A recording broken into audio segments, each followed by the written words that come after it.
क्या आप जानते हैं, महादेव केवल एक शांत योगी ही नहीं है, वे 11 दिव्य ऊर्जाओं में भी प्रकट होते हैं, जिन्हें कहा जाता है एकादश रुद्र। जब संसार में अधर्म बढ़ता है, जब मनुष्य अपने अहंकार में अंधा हो जाता है, जब संतुलन डगमगाने लगता है, तब शिव के ये 11 रुद्र रूप जागृत होते हैं। ये केवल नाम नहीं, ये चेतना की 11 अग्नियां हैं। पहला रुद्र, कपाली, खोपड़ी धारण करने वाला वो रूप जो हमें याद दिलाता है अंत में सब मिट्टी है, जो स्वयं को सबसे बड़ा समझता है। रुद्र उसका अभिमान तोड़ देते हैं। कपाली सिखाते हैं, मृत्यु से पहले ही अपने अहंकार का अंत कर दो। दूसरा रुद्र, पिंगल, लाल भूरी अग्नि समान आभा।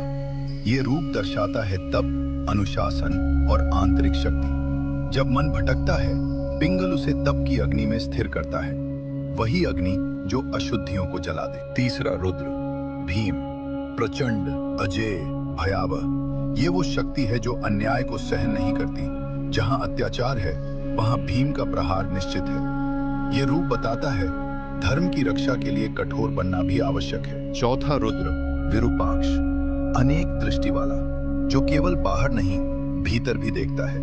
आप कुछ भी छिपा नहीं सकते, क्योंकि रुद्र की दृष्टि हर दिशा में है। वो सत्य को पहचानते हैं, चाहे वो कितना भी गहरा क्यों ना हो। पांचवा रुद्र, विलोहित, अग्नि समान लाल, संकेत है परिवर्तन का। कभी कभी जीवन में सब कुछ जलाना पड़ता है ताकि नई शुरुआत हो सके। विलोहित हमें सिखाते हैं संहार भी सृजन का मार्ग है। छठा रुद्र, शास्ता, गुरु, शासक, मार्गदर्शक, जो हमें सही और गलत का ज्ञान देते हैं। जब मन भ्रमित होता है, शास्ता दिशा दिखाते हैं। धर्म का मार्ग कठिन है, पर वही मुक्ति का मार्ग है। सातवां रुद्र, अजपाद, जो जन्म और मृत्यु से परे है, जो अनंत है। ये रूप बताता है आत्मा न कभी जन्मी न कभी मरेगी। हम केवल शरीर नहीं, हम चेतना है। आठवां रुद्र, अहिर्बुद्ध, ब्रह्मांड की गहराइयों में छिपी शक्ति, सर्प के समान रहस्यमयी।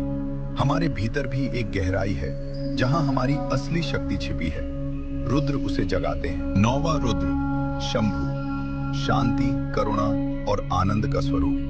जब मन थक जाए, जब जीवन भारी लगे, तो शंभु की शरण ही सच्ची शांति है। 10वां रुद्र, चंड, उग्र, प्रचंड, तेजस्वी, भक्तों के लिए रक्षक, अधर्म के लिए विनाश। ये रूप बताता है कभी कभी कोमलता से नहीं, बल्कि दृढ़ता से काम लेना पड़ता है। 11वां रुद्र, भव, अस्तित्व स्वयं, जीवन की धड़कन, वही जो जन्म देता है, वही जो जीवन को प्रवाहित करता है। रुद्र का अंतिम रूप सिखाता है सब शिव है और शिव ही सब है। एकादश रुद्र हमें बताते हैं जीवन केवल शांति नहीं, बल्कि संघर्ष, तप, परिवर्तन और सृजन का संगम है। जब आप ध्यान में बैठते हैं, जब ओम नमः शिवाय का जप करते हैं, तो समझिए आप इन 11 ऊर्जाओं को जागृत कर रहे हैं। अगर आप भी इन 11 रुद्रों को नमन करते हैं, तो लिखें हर हर महादेव।